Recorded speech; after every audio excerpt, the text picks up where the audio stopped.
Selamat malam, salam sejahtera. Terima kasih karena bersama dengan saya di Nazilin Unity Channel. Ini satu lagi kemenangan besar buat rakyat Malaysia yang telah diumumkan oleh Perdana Menteri Anwar Ibrahim.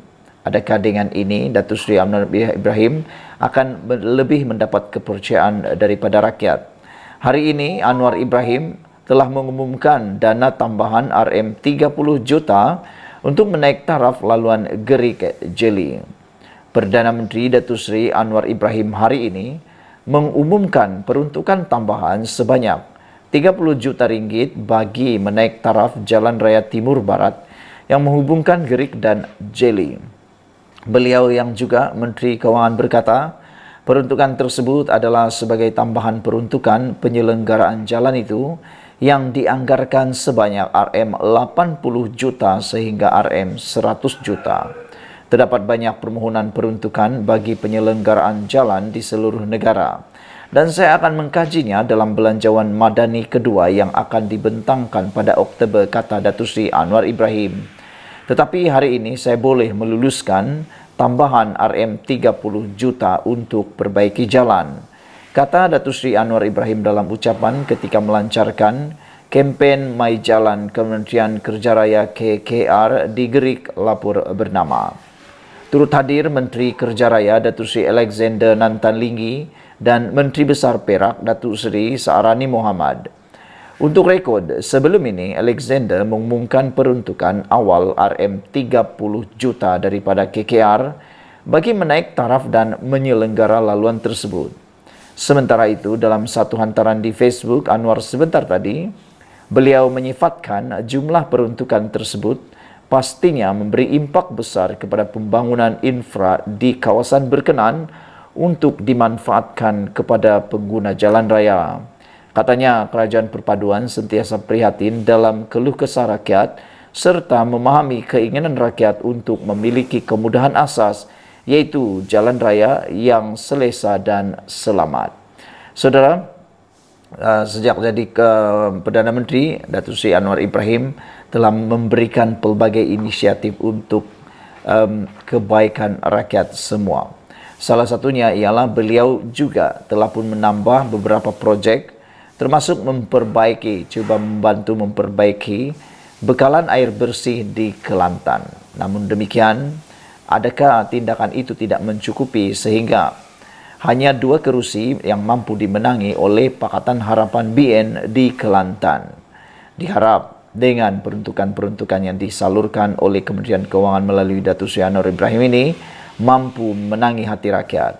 Sekian dulu untuk kali ini. Jangan lupa tinggalkan komen Anda, tekan butang subscribe. Kita jumpa lagi. Bye-bye. Selamat malam, salam sejahtera. Terima kasih karena bersama dengan saya di Nazilin Unity Channel. Beberapa hari selepas LHDN membekukan akaun Hamzah Zainuddin dan keluarganya, hari ini Hamzah Zainuddin tampil memberikan kata atau komen tentang perkara tersebut.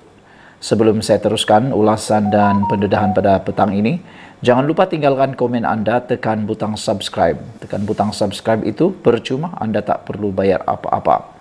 Baiklah, kemarin kita digemparkan dengan satu isu yang luar biasa, yaitu akaun Hamzah Zainuddin dan keluarganya telah pun dibekukan oleh LHDN.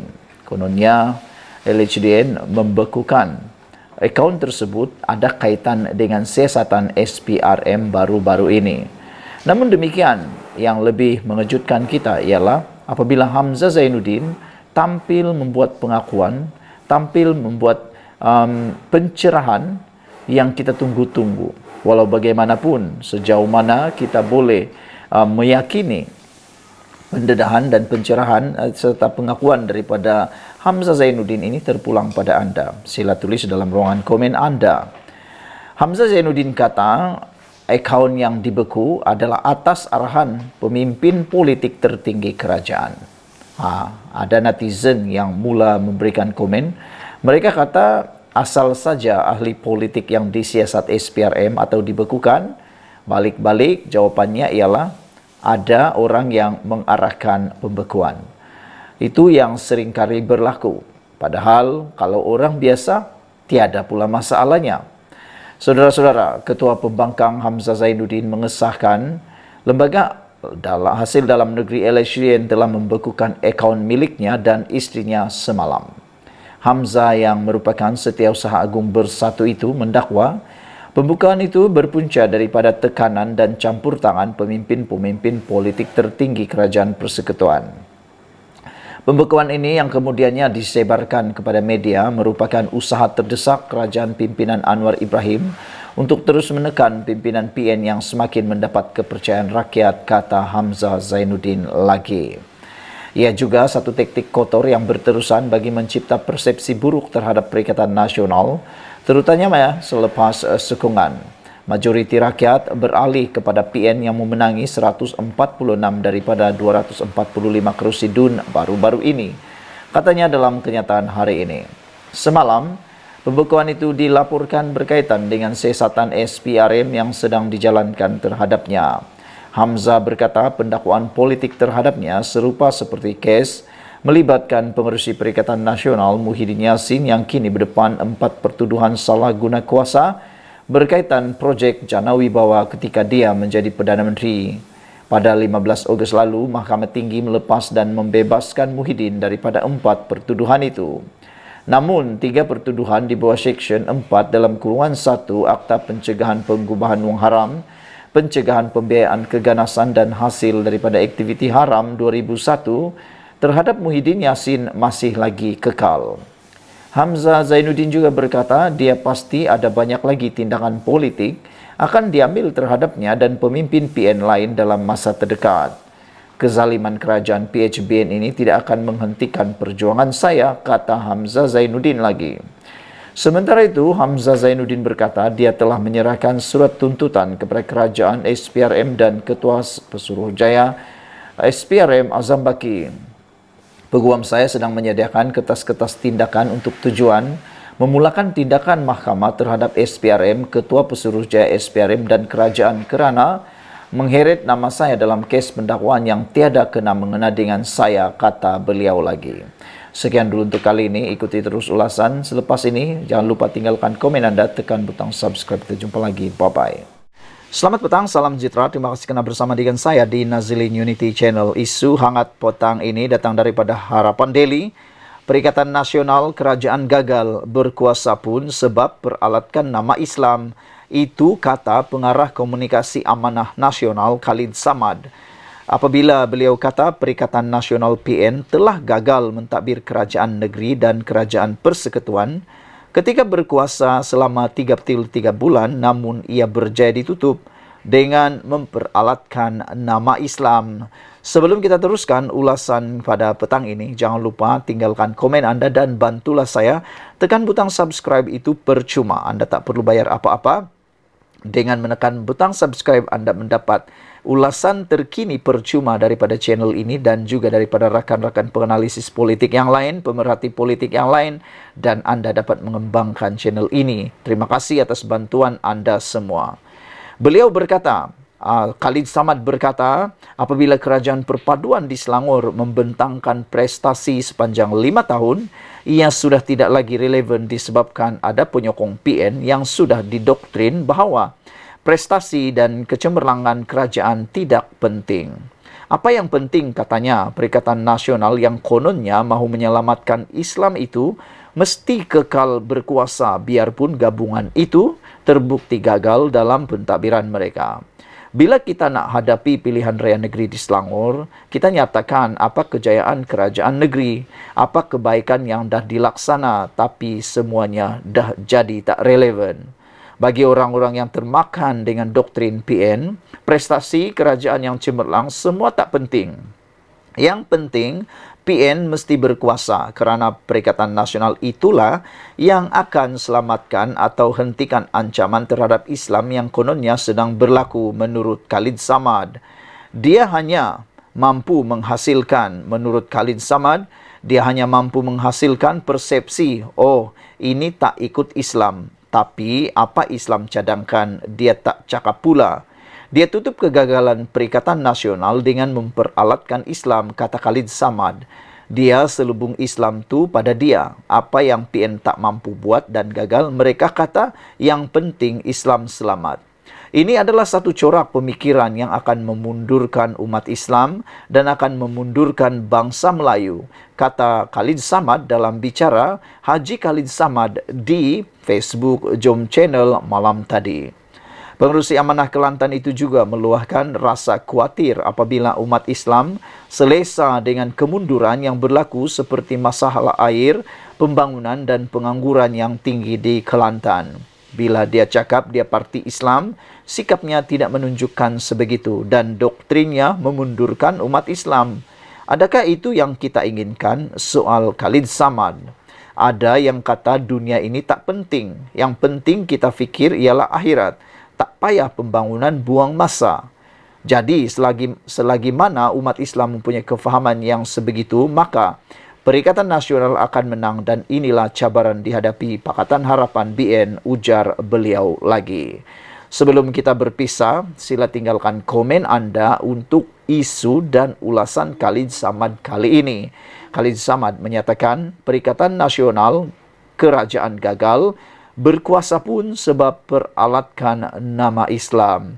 Sebelum kita teruskan, kata-kata yang paling menyengat daripada Khalid Samad ini ialah apabila Kerajaan Perpaduan di Selangor membentangkan prestasi sepanjang 5 tahun, ia sudah tidak lagi relevan disebabkan ada penyokong Perikatan Nasional yang sudah didoktrinkan dengan bahawa prestasi dan kecemerlangan kerajaan tidak penting. Apa yang penting, kata Khalid Samad, Perikatan Nasional yang kononnya mahu menyelamatkan Islam itu mesti kekal berkuasa biarpun gabungan itu terbukti gagal dalam pentadbiran mereka, kata Khalid Samad lagi. Sekian dulu untuk kali ini. Jangan lupa tinggalkan komen anda, tekan butang subscribe. Kita jumpa lagi. Bye-bye. Selamat petang, salam sejahtera. Terima kasih kerana bersama dengan saya di Nazilin Unity Channel. Saudara-saudara sekalian, akhirnya apa yang tidak dijangka terjadi. Cuba kantoikan pemimpin Pakatan Harapan, akhirnya kantoi sendiri dengan kata yang lebih pedih, pedas, meludah ke langit, kena muka sendiri. Hari ini dipetik daripada Harapan Daily, netizen kantoikan Wan Faisal pernah tunggang logo parti masa beri bantuan.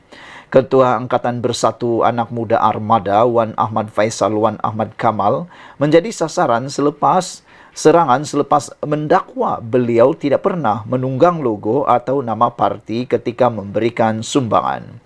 Beliau dikritik selepas pengguna laman X bertanya tentang gambarnya yang pernah memberi sumbangan sambil tertera lambang Perikatan Nasional. Daripada gambar yang dikongsikan warganet, ternyata ahli parlimen Machang itu pernah menyerahkan sumbangan mock check yang tertera lambang Jata Negara dan Perikatan Nasional. Ni pula macam mana YB, tanya pengguna X yang kemudian dibalas semula oleh Wan Ahmad Faisal. Aduhai, kalau sumber sumbangan itu betul daripada kerajaan, memanglah kena letak Jata Negara seperti PMX bagi dan lain-lain, kata beliau. Gambar itu sumbangan peruntukan khas ICU yang ada dalam kapasiti saya ketika itu sebagai ahli Dewan Negara Timbalan Menteri. Saya tak tunggang dan klaim bersatu PN yang sumbang seperti jeleknya Menteri DAP buat ciapnya. Ucapan balas itu kemudiannya disindir warganet yang menganggap beliau mungkin tidak nampak bahawa mock check diberikan sebenarnya tertera lambang PN di bahagian bawah. Cakap tak serupa bikin, kalau salah tetap salah, tapi masa kau buat tak rasa salah ke, kata mereka. Ada juga yang menulis, alamak, ni kira mengata dulang ke, kata mereka. Masalahnya sekarang, yang dipertikai logo parti diletak dalam tu. Jadi, yang YB bagi tu ada logo parti juga kan? Takkan benda simple macam ini pun ke laut juga. Memang malanglah orang macam YB gini, kata mereka. Sebelum ini, sejumlah peruntukan diberikan kepada beberapa buah sekolah termasuk sekolah jenis kebangsaan Cina di Perak. Bagaimanapun, satu keping gambar mock check yang mempunyai logo parti DAP mengundang pertikaian terutama daripada pembangkang yang mendakwa parti itu mempolitikkan sumbangan dana kerajaan demi mileage parti sendiri. Tidak ketinggalan, pemuda UMNO turut menuntut penjelasan dari Naib Pengerusi DAP, Eng Koming. Ahli Parlimen Teluk Intan itu kemudian dalam sidang medianya semalam jelaskan logo DAP pada mock check sumbangan kepada beberapa buah sekolah tidak sepatutnya dijadikan isu. Menteri Pembangunan Kerajaan Tempatan KPKT itu berkata, sebaliknya, perkara yang penting adalah sekolah-sekolah terbabit memperoleh manfaat daripada sumbangan yang diberi. Saudara-saudara sekalian, itulah dia perkara yang mana sebenarnya turut menjadi persoalan besar kepada netizen. Awas, ini amaran memang luar biasa. Berhati-hati ketika membuat apa-apa. Kenyataan, kerana sekarang ini netizen sudah cukup pintar. Dalam masa beberapa saat, mereka akan mengorek, menggali, melombong dan sebagainya, sehingga mereka jumpa perkara-perkara yang tak disangka. Seperti yang berlaku kali ini. Netizen kantoikan Wan Faisal pernah tunggang logo parti masa beri bantuan. Sekian dulu untuk kali ini. Jangan lupa tinggalkan komen Anda, tekan butang subscribe. Kita jumpa lagi. Bye-bye.